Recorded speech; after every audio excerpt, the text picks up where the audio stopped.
we will discuss how to start searching for programs in your area of interest.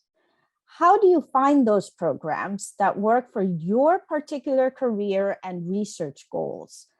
What works best based on your lifestyle, costs, your personal interests? What resources can you use to help you choose a program? Ultimately, how can you find that right fit for you in a program? Now, today we have a distinguished set of panelists who will be providing their input on finding the right graduate program. We have Dr. Katherine Harris, the Director of Public Programming for the College of Humanities and the Arts and Professor in the Department of English and Comparative Literature here at San Jose State University. Dr. Harris holds a Doctor of Philosophy from the Graduate Center at the City University of New York, in addition to a Women's Studies Certificate from the Graduate Center from the City University of New York, a Master of Arts in Literature from NYU New York University, and a Bachelor of Arts in Literature from California State University, Los Angeles. And welcome, Dr. Harris. Would you like to say hello quickly? Good afternoon. Looking forward to chatting with everybody. Thank you. Dr. Etienne Brown is an assistant professor in the Department of Philosophy at San Jose State University. And previously, he was a postdoctoral fellow at the University of Oxford and the University of Montreal. He has also taught philosophy at the Sorbonne, University of Paris, where he completed his Ph.D. Dr. Brown holds a Bachelor of Science in Sociology and a Master's from the University of Ottawa. Welcome, Dr. Brown. Would you like to say hello? Hi, everyone. Thank you for the invitation. It's a real pleasure to be here. And Dr. Katherine Wilkinson is an assistant professor in biological sciences and the principal investigator for the Wilkinson Neurophysiology Lab at San Jose State University. Dr. Wilkinson was conducted a postdoctoral fellowship in research and scientific teaching at Emory University. Dr. Wilkinson holds a Doctor of Philosophy in Biomedical Sciences from the University of California, San Diego, a Bachelor of Science in Neuroscience from the University of Pittsburgh main campus, a Bachelor of Arts in History from the University of Pittsburgh main campus. Welcome, Dr. Wilkinson. Would you like to say hello? Hi, everyone. I'm really looking forward to speaking with you today. So we will go ahead and we will get started with some of our questions to the panelists. Now, first of all, let me go ahead and start in order. Dr. Harris, how do I begin to search for programs and how do I identify which programs may meet my needs and interests? Well, the first thing that I would do would be to say, take a look at what you've been studying and what you're interested in. Take a look at those people who were writing that stuff, even taking a look at your textbooks and seeing who was writing your textbook or who was writing a particular article. Do you want to study with that person or do you want to study with what that person is interested in? Say, for instance, you took a GE class that taught you how to work with big data. What do you do for a job with big data? How do you go to graduate school? Do you have to be a computer scientist? Can you be in the humanities or social sciences or even the performing arts to work with big data? You can do all of it and work with big data. So you just have to find one spot, and that's a really good starter space. The second thing I would say was look for programs once you've got it narrowed down that are in a geographic location where you can live based on the income that you can earn without having to take student loans. That's my biggest takeaway. Don't take any student loans if you don't have to. Does the program offer stipends for master's students or PhD students to come in and work? I'm going to stop with those two because I'm sure other people have stuff to add. Dr. Brown, what would you like to add? Yeah, of course. Just to add to what Katherine said, I think that, like the first step the first thing that you might want to do when you're in your last year of undergraduate is think about what are your kind of long-term professional goals.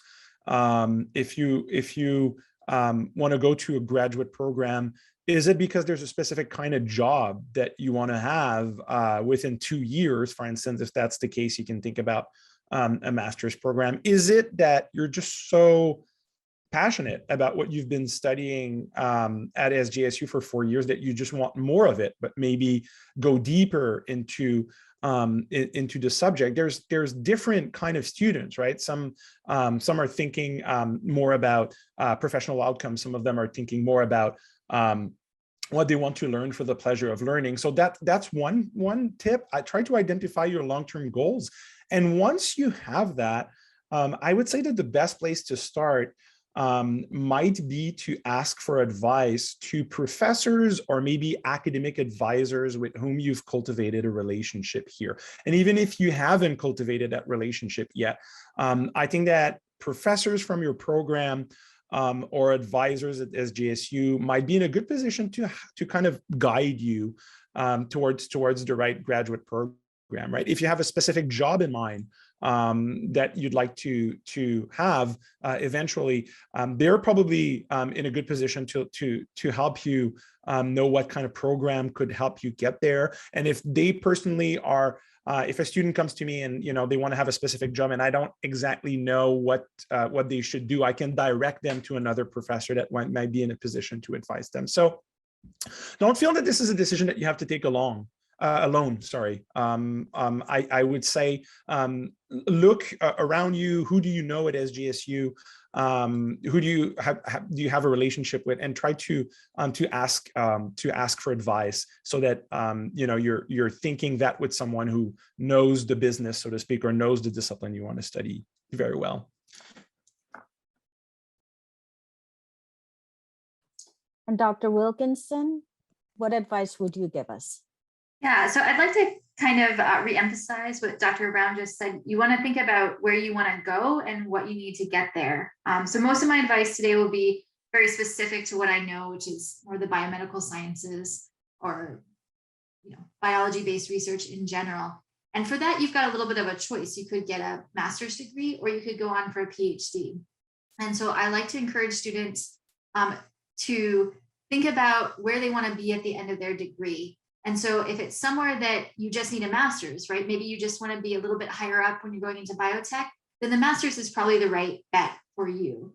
But if you want to be a professor or you really want to be kind of running your own research division in a biotech company or doing more of the research full time, then you really do want to search out the PhD programs. And there are some pretty important differences in how you're going to be supported at those different levels. So at least in the biomedical sciences, honestly, you shouldn't go to a program unless you're getting a stipend because it's not probably a very good program. But at the master's level, funded masters are much less common in my field. Although if you come here at SJSU to our biology program, you can get tuition waivers for TAing. So you want to think about the finances of it, but also where it is you want to go. And for finding specific programs, yeah, talking to your network here is a really good idea.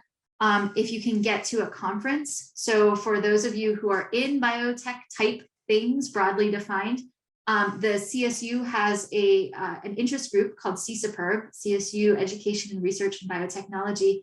And they're having a virtual symposium this January, which is free. I'd encourage you to sign up for it. They generally have some graduate sessions, graduate information sessions that can give you a little bit more advice in terms of where the particular programs might be. But if you're also in an undergrad research lab, your advisor will probably be able to at least direct you to some lists of programs you might want to consider. And thank you. And Dr. Wilkinson, let me ask you then the next question. can you talk about the concept of finding a good program that is really a good fit for you versus just a good program? What does that mean? Yeah, I think, especially just to take it, especially from the PhD route, this is somewhere you're going to be for at least 5 years. And so it is important to think about whether you could live in that location, city versus rural, different geographic based on your backgrounds, or are you going to feel comfortable in the community? I think that's step one. Can you live there? Do they give you enough money? But also different programs will have different, not just different research labs, of course, or research interests, but they also will have different cultures around future careers. So for instance, if you're really interested in heading into biotech after this, you probably want to find a program that seems to have connections with the biotech industry, or a lot of alum that do that, so that they can help you in that career, kind of figuring out what you want to do. If you're really interested in teaching, different programs are going to have different, yes, you won't do a ton of teaching as a graduate student in biomedical sciences, but there'll be a more or less opportunity if you want it, or they might have different sort of interest groups at the school that match with what you want to do in the future. So you want to look at not only the people that you could be working at in the research labs, but also, what are the requirements of that program? What are the supports that they have available, and where do their students go? And does that match with you? And Dr. Brown, what can you tell us about the fit? We can't hear you. Sorry, I was muted. So I think that one could, just to add to what both, the first thing I want to say is I think that both Dr. Harris and Dr. Wilkinson gave very good tip already. But I think that one thing to do with regards to fit specifically would be to try to talk with some students who are enrolled in the graduate program that you're considering, if it's a master's, whether it's a master's or a PhD, and maybe ask them question about what's the kind of social life or life among students, or what are kind of activities that are organized for students, sometimes beyond the core training, so the courses. So for instance, when I talk, I'm the graduate co-director for our master's in philosophy here at SJSU, and very often when I have applicants, I connect them with some of our grad students so that they can talk, so that the applicants can find out what it's like to be our students in our department. And I think that can really make, that can really give you information about whether or not a program is going to be a good fit for you. If you immediately click and relate with the students that are there, you can sense that there's a good relationship between faculty and the students. That's very important to feel comfortable in a program. If you've got a feeling that beyond the courses, there are some activities that are organized. For instance, we have a ethics debate team in my department. So students who are really passionate about ethics usually like that. If you find information about what that kind of social life, or what it's like to be a student every day in the department, I really think that's going to help you make a good decision, an enlightened decision about whether it's a good fit. And again, just like the short version of my answer is really try to talk to some students who are already where you want to go, because then that's one of the best way to understand what it's like to be a grad student in that program. Thank you. And Dr. Harris? Well, just jumping on to what my colleagues are saying, there's some really good advice there. But two things that once you figure out where you narrow it down and where you might want to go, take a look at the requirements for the degree.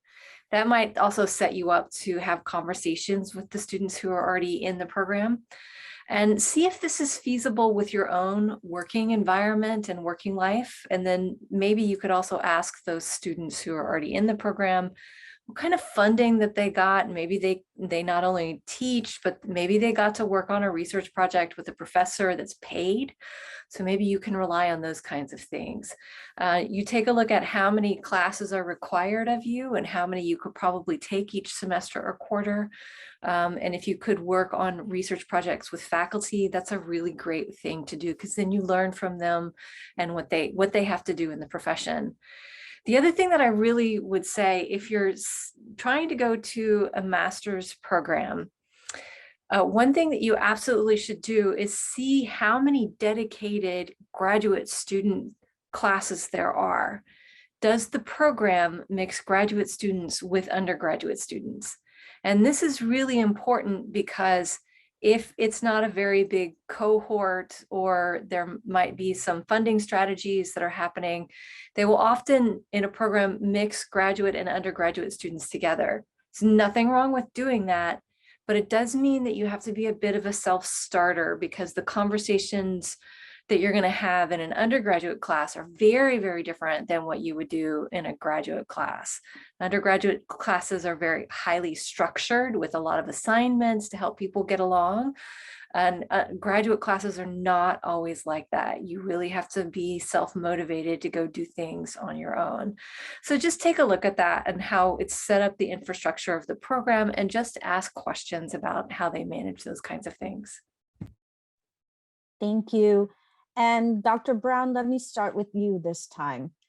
How can I make sure that the program I am choosing is aligned with my career goals, as well as any research interests?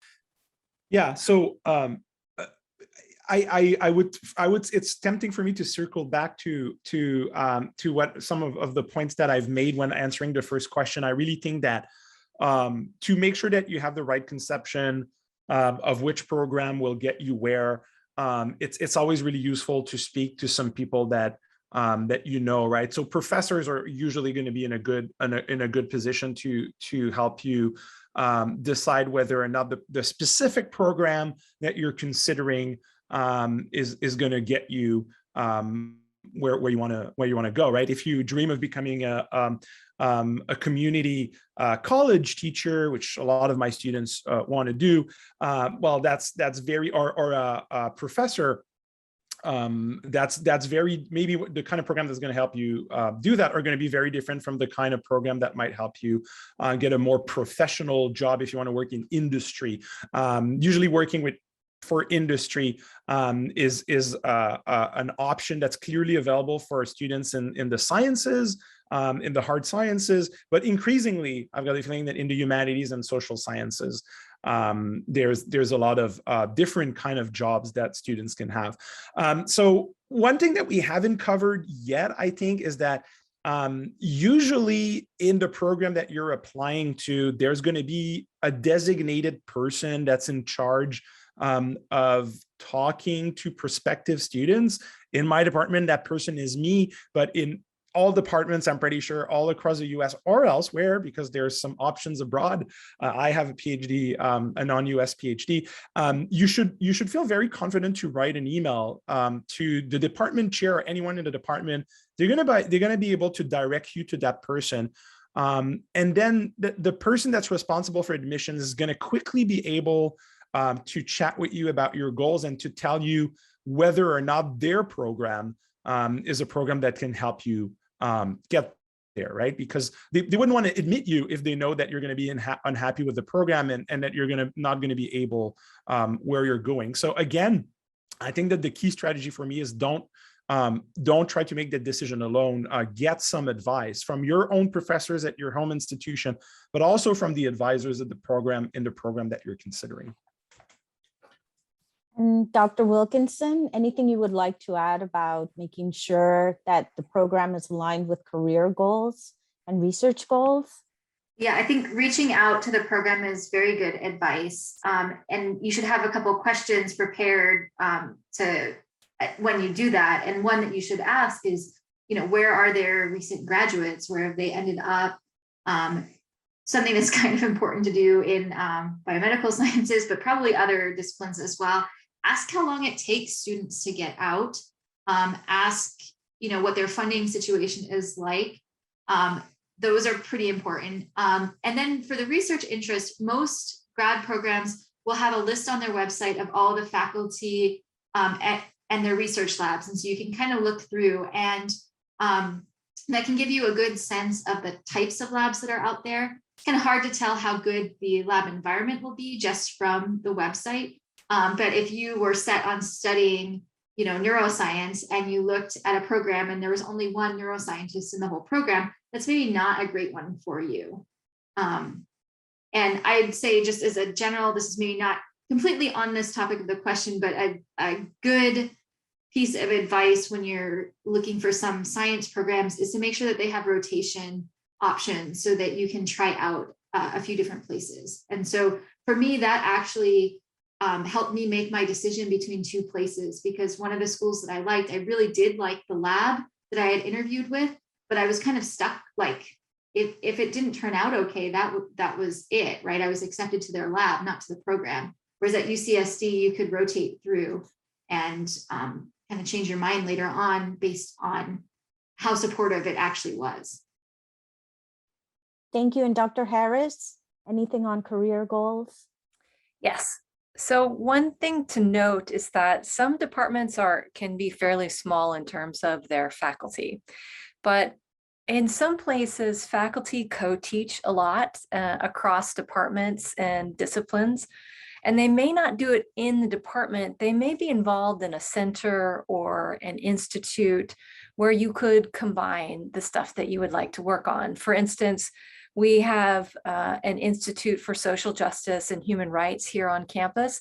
A lot of our faculty from multiple disciplines are there to teach and talk to people and give lectures and work on projects in that way. We have urban health and planning that's also involved in social justice and human rights things.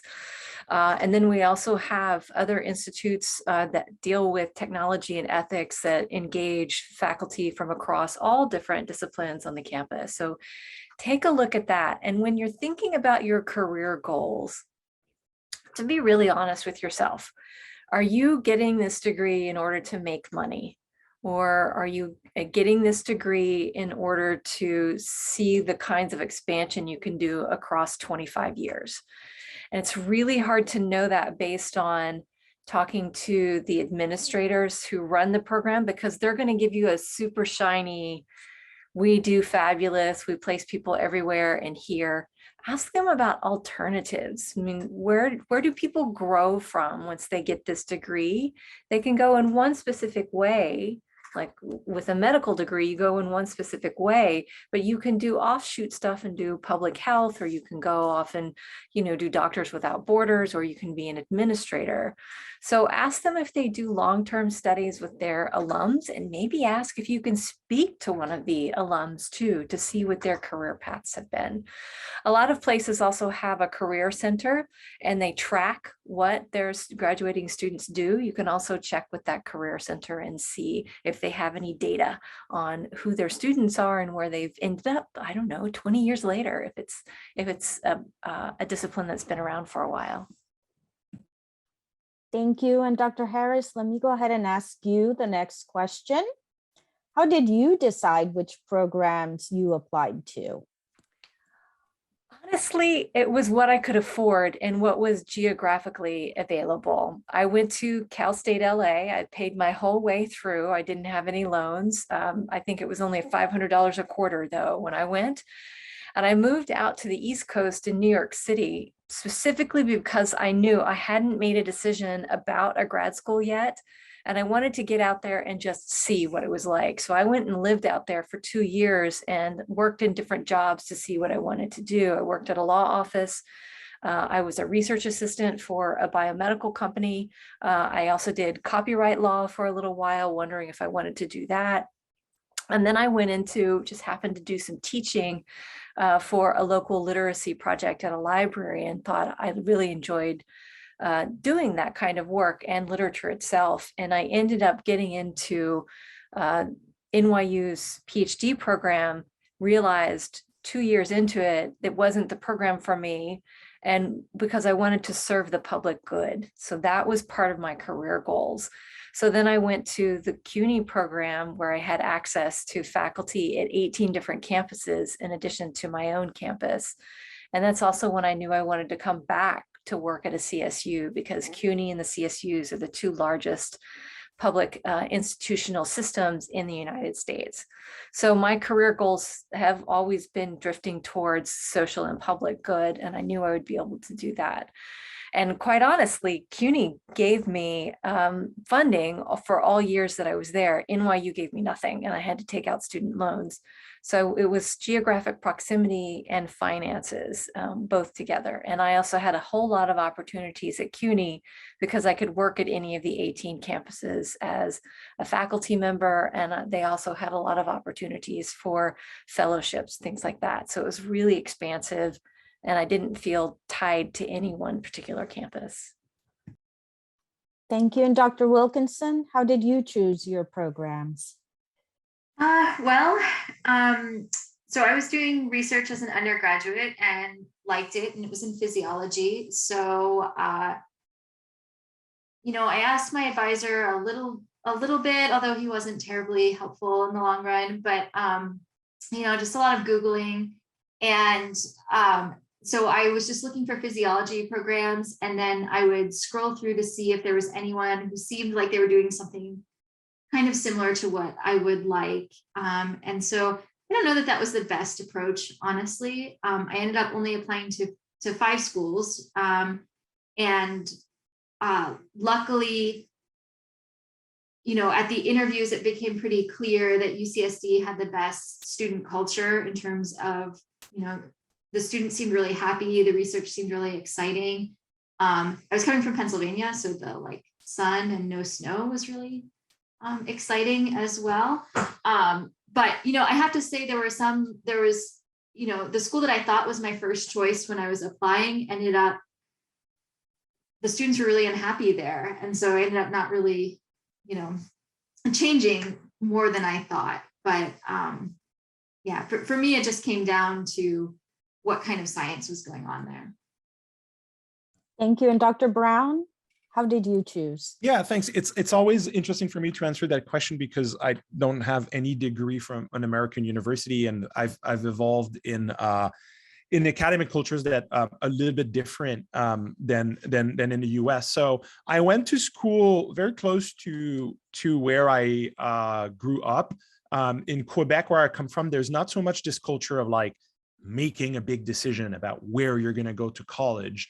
It's fairly common for people to just go to the university that's close to where they grew up. So I went to the University of Ottawa, and then I picked philosophy and politics as a kind of joint majors program, and kind of fell in love with philosophy during my majors, and ended up taking many classes with one professor that I think like me also, and that professor, when I was maybe a junior or a senior, invited me, actually like Dr. Harris was mentioning, invited me to attend some conferences and events at a research institute that he was involved with.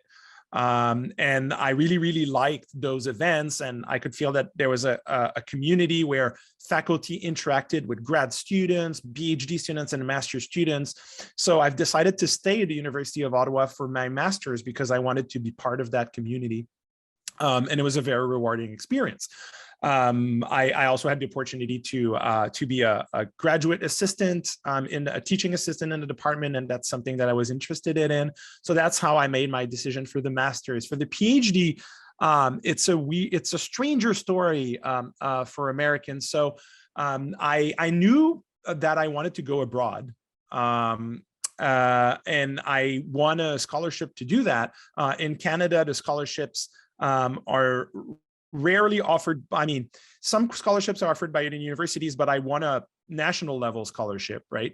There's not really this culture in the US, but that's fairly common. And that scholarship basically allowed me to pick a university abroad and to do my PhD there, which is what I did. I went to France, to the Sorbonne, and what happened is that my master's advisor did his PhD with a French professor, and that professor became my PhD advisor. But in France, there's this different culture where you basically write directly to a professor and ask them if they would be interested in supervising your work instead of applying to the program, right? So I didn't really apply to a program.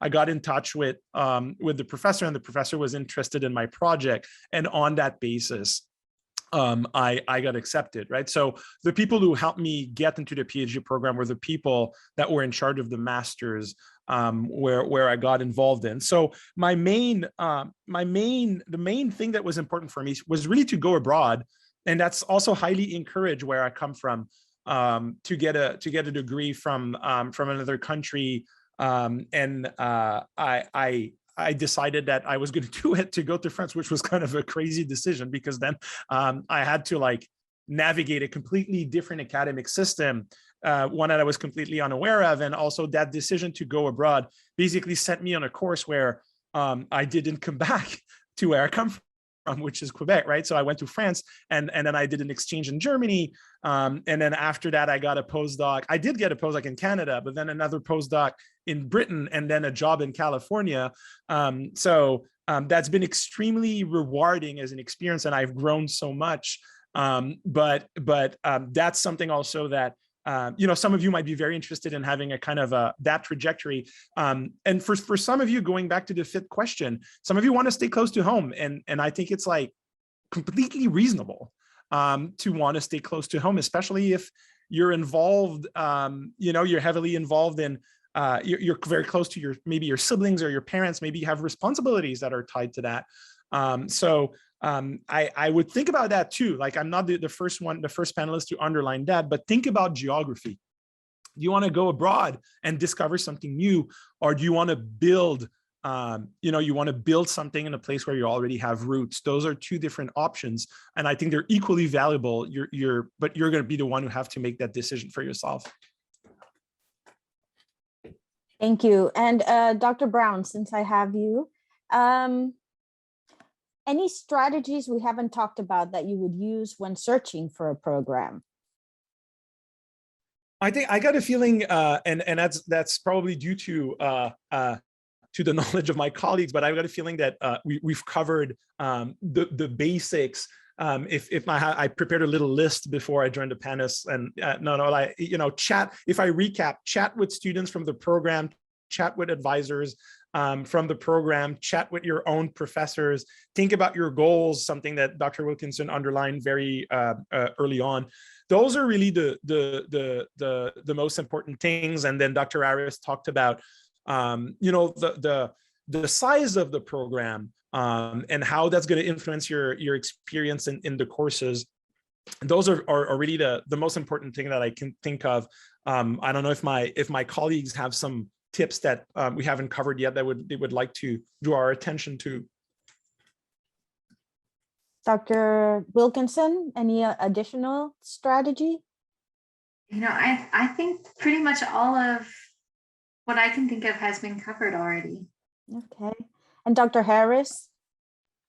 I'll just say this again, just to make sure that if you're going to go for a PhD, make sure that they're paying you to do it. Don't take out loans. We're running up against time, so I'm going to combine the last two questions. This is a really good one. How many programs should I be considering? And then is there any way that I should keep track of that? Let me start with Dr. Harris. So when I applied, there wasn't a really hefty fee to apply. So the first thing that you need to ask yourself is, how much money do I have to do these applications? And is there a waiver for application funding?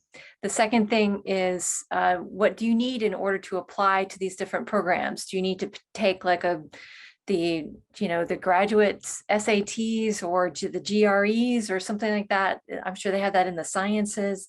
When do you do that? What's your timeline? So set up a project management Google spreadsheet for yourself that just gives you the time frame that's realistic.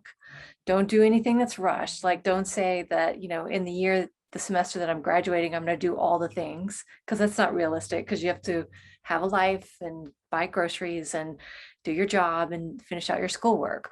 And make sure that it's also realistic in terms of where you would like to go or apply, and just create clear columns: who you've contacted, who you're talking to, who you've emailed, have you gotten a response from that person. I know people who do like 20 applications now to graduate schools, and that's really overwhelming because there's not one single system and one single set of things that they want. So I would, and you also, if you're going to go to graduate school, you should take a look at the program. So you're going to sink some time into looking at websites. Give yourself a date by which you no longer do that, and that you have to have a draft done of your personal statement, or that, you know, the exams that you have to take. Give yourself a drop dead date and don't go beyond that. It took me about a year to get everything done that I wanted to do before I could write up my all of my applications. And even then, I didn't really know what I wanted to do until I finished the first 2 years of the master's degree and then went on to the PhD. So I got more information. I knew what I didn't want.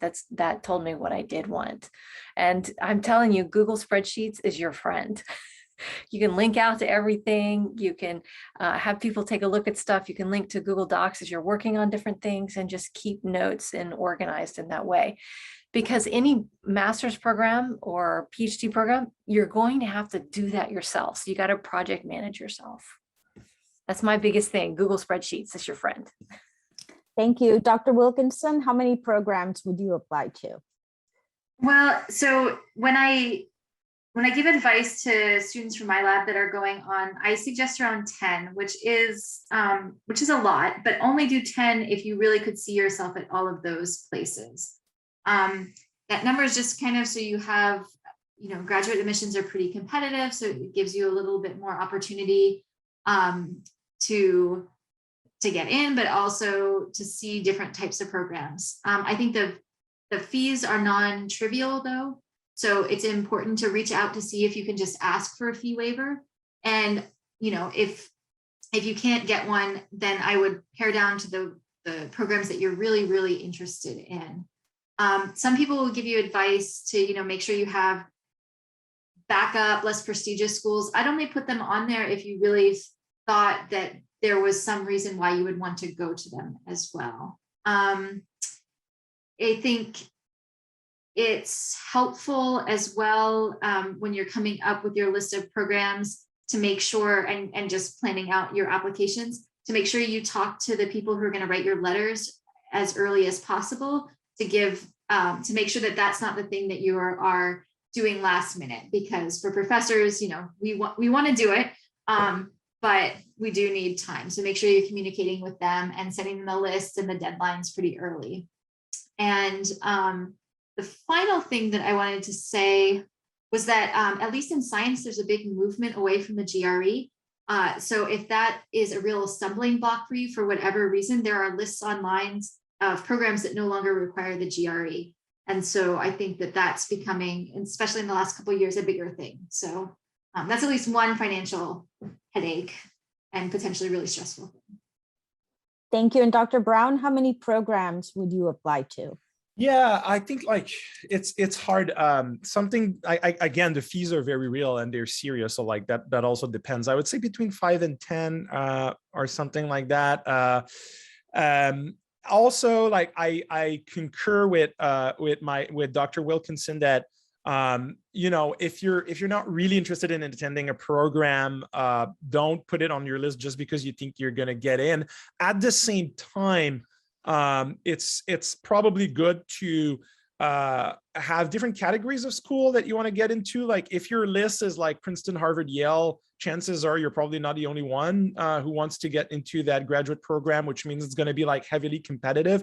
So I think it might be good to try to come up with some schools that are not as prestigious, but if you've done your research that you think still have really good program and you're really interested in attending. And again, consulting with your professors is going to be very, very, very useful. If you're not sure where you want to apply for a PhD and you feel you don't have the support to make that decision yet, doing a master's is not a bad idea, right? Because if you're a master's student, if you feel that you're an undergrad and you haven't developed close relationship with professors, it's not easy. I want to recognize that. And it depends on your schedule and what you have to do outside of school and how often you're on campus and all these things. But often a master's will help you develop those kind of relationships. And then you can really, really start to kind of like,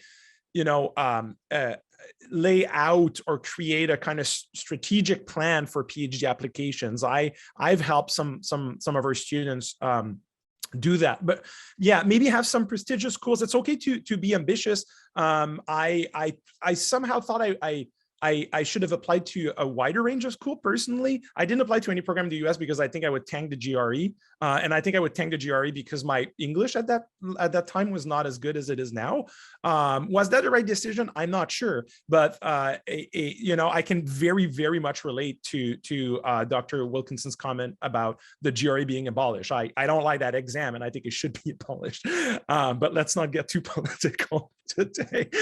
So I think to summarize my answer is between 5 and 10, not just prestigious schools, also schools that are maybe not on the radar of every prospective applicant, but that you think maybe there's one or even two faculty that you really want to work with, or maybe there's an institute that you think is like awesome. I think that's also very important, but also allow yourself to be ambitious, right? It's okay to reach for the stars. It's okay to submit applications to very, very prestigious programs. Sometimes it works out. And I think that it's better to try, keeping in mind that waivers are going to help you are going to help you do that. I'm also not a fan of making graduate students pay for submitted applications. But again, let's not be too political. And Dr. Harris, I think you wanted to add something. Yeah, and just what Dr. Brown was saying, just adding to this, if you're, say, you want to stay local and you're only shooting for Berkeley and Stanford or UCLA or UCSD, you might find that there's faculty with more space for you and more time for you at your large state universities rather than private institutions or the ones that are very well known. I found that moving from NYU to CUNY, I was very well taken care of. I went to NYU and was told in my second year, you should probably go find another job because we don't think your writing is up to the quality that we require for you to be a professor. And when I asked them to help me, their response was, no, you should already know how to do this. But of course you went to a Cal State, so you don't have this training. I went to CUNY the next year, the grad center. They assigned a full professor to work with me every week for the first semester on my writing. And it turned out my writing wasn't that bad. It was just I was working with a lot of theories that were competing and I didn't know how to sustain an argument over 25 pages. I learned how to do that because I was upfront with them about my weakness and I asked for help. And they said, this is a learned thing. We can help you with this for sure. And I was astounded at their generosity and the generosity of the faculty member who sat with me to help me unfold and untwist what I really wanted to say, because my ideas were there. So think about that. If you're thinking about, I really want to go to Stanford, it's only Stanford because it's the only thing that's going to get me a job. That's not the way it's working in the world now. So just look at all of your alternatives out there and see what's available.